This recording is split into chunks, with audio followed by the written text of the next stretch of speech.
authority and obedience. There's an English mathematician and philosopher by the name of William Kingdon Clifford who made this insightful observation. He said, there's one thing in the world more wicked than the desire to command, and that is the will to obey. What we've seen with the crisis of the past 8-9 months, which was precipitated by the COVID-19 pandemic, was precisely this phenomenon.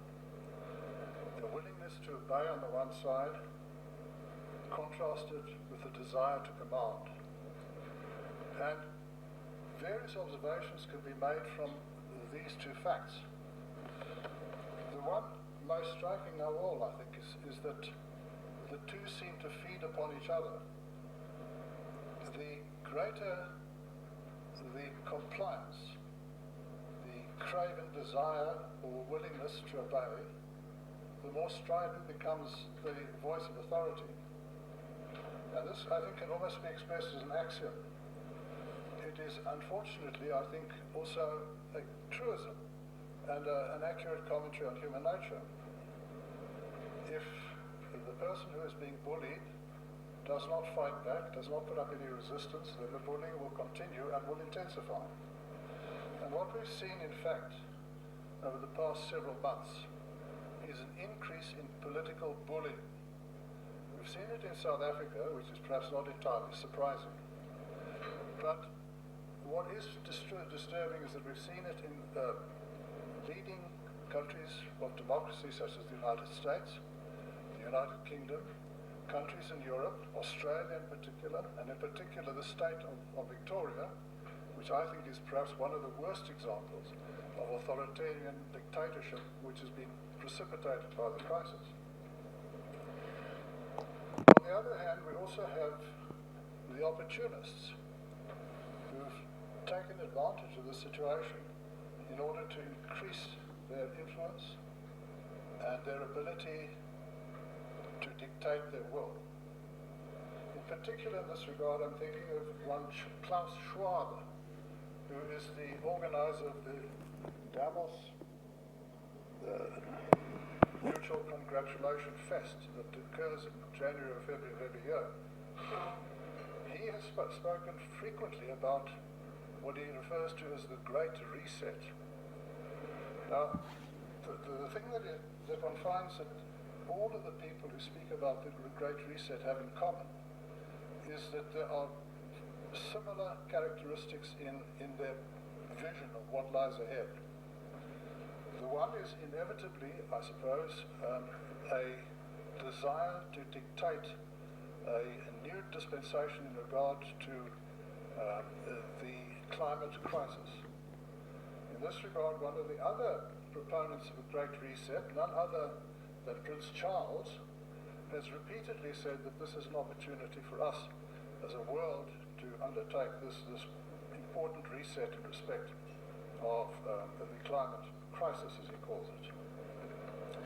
Klaus Schwab has a slightly different emphasis. His emphasis is more upon the economic and the consequent ideal, in his mind, of equality, of worldwide equality. And this, he recognizes, can only be brought about as a result of some form of world authority. Now, the first question that would naturally occur to one is, by what authority does he speak? Whoever elected him to speak on behalf of what he perceives to be the future of the world? Whoever authorized him to speak in such strident terms? Well, the answer is he authorized himself.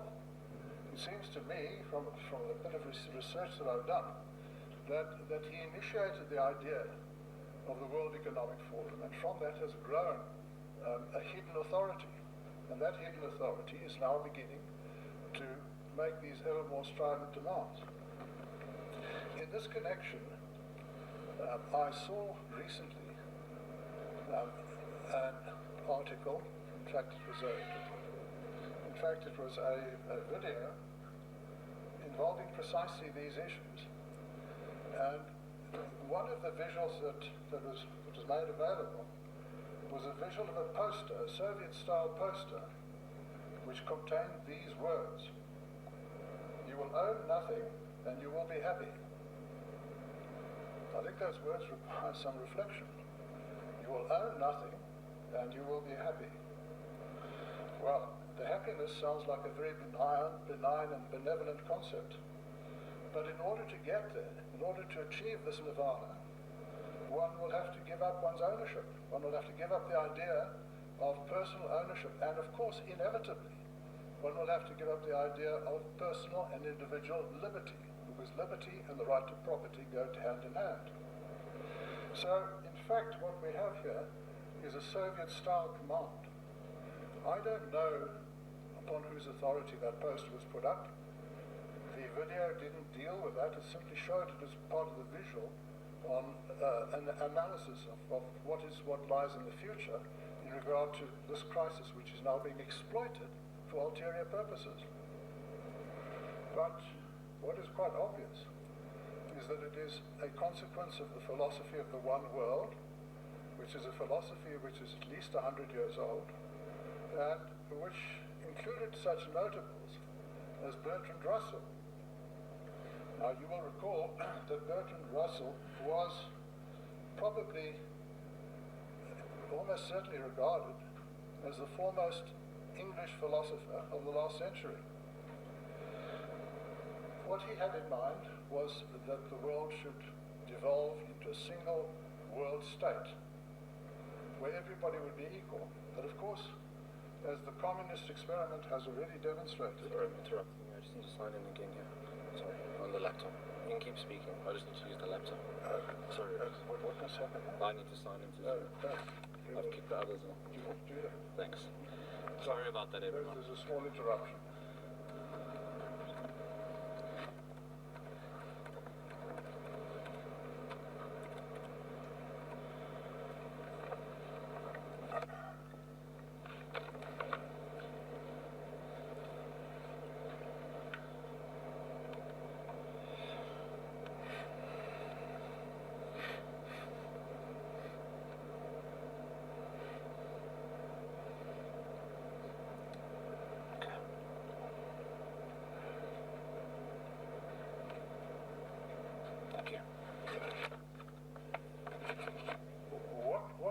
From experience, from observation, if not experience, is that this utopian ideal of a one world of equality, an egalitarian one world, inevitably goes hand in hand with totalitarianism, and that inevitably gives rise to a total loss of liberty, of every conceivable liberty.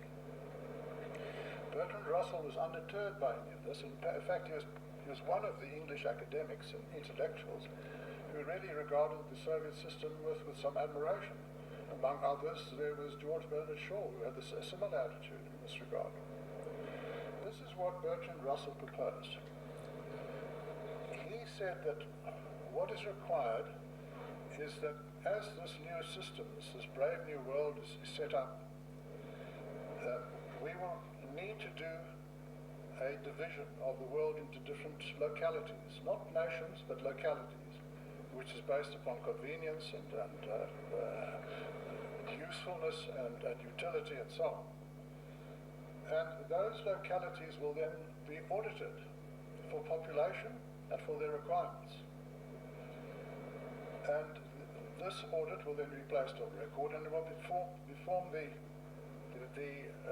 ground rules of future behavior in regard to each of the localities and the individuals living within those localities.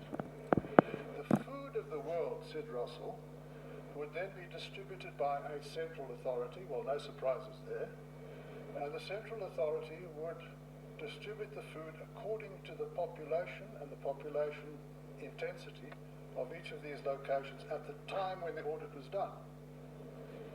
Then said Russell that if any of these localities should exceed the assigned population growth rate for the various localities over a given period of time, they would not receive more food on that account.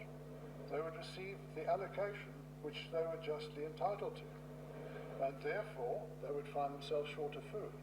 Well, it wasn't necessary for Russell to spell out the consequences of that iniquitous philosophy.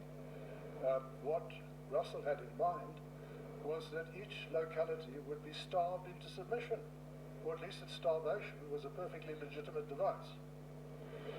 So we find the phenomenon of authoritarian dictatorship in every conceivable intellectual pursuit. Now, there's no doubt that Marx was an intellectual of sorts.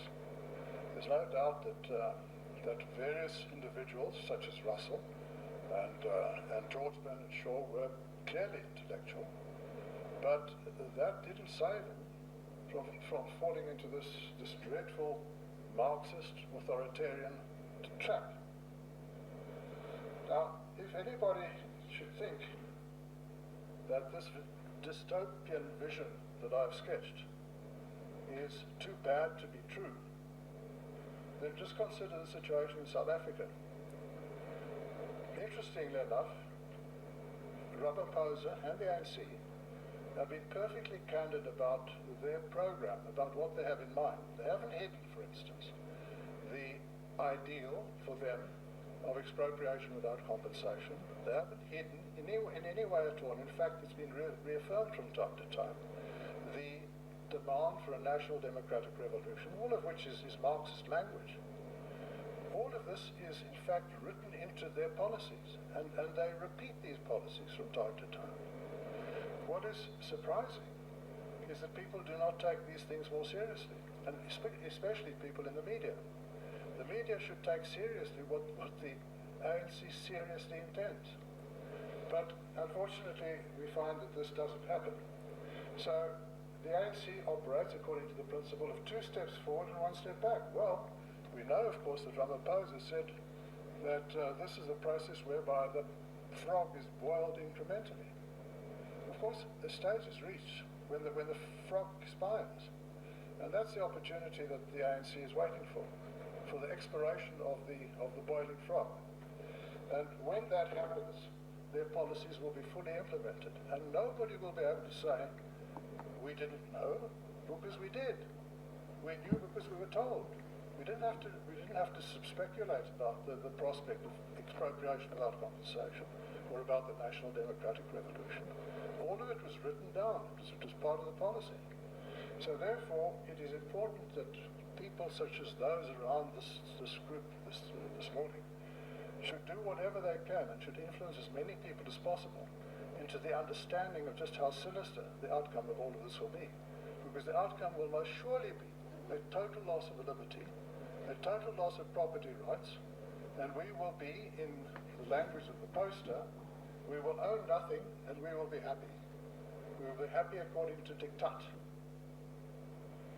The problem with the democracy that we have is that those who can read don't count, and those who can't read don't care. So inevitably the ANC finds itself on a path of victory no matter what its conduct, which is why, notwithstanding all the corruption, notwithstanding all the base, unconscionable conduct of the various leaders of the ANC, they continue in power and are likely to continue in power for a while yet. I don't say inevitably, and certainly not indefinitely, but it is likely that they will continue to achieve victories as they did the other day, although that was cast as not such a great victory, but they certainly managed to achieve success in a number of wards. So, a word of warning. What we need to do is to warn ourselves about the seriousness of the situation and about its imminence. Because when the frog expires, the ANC will do what it has said it will do. Thank you.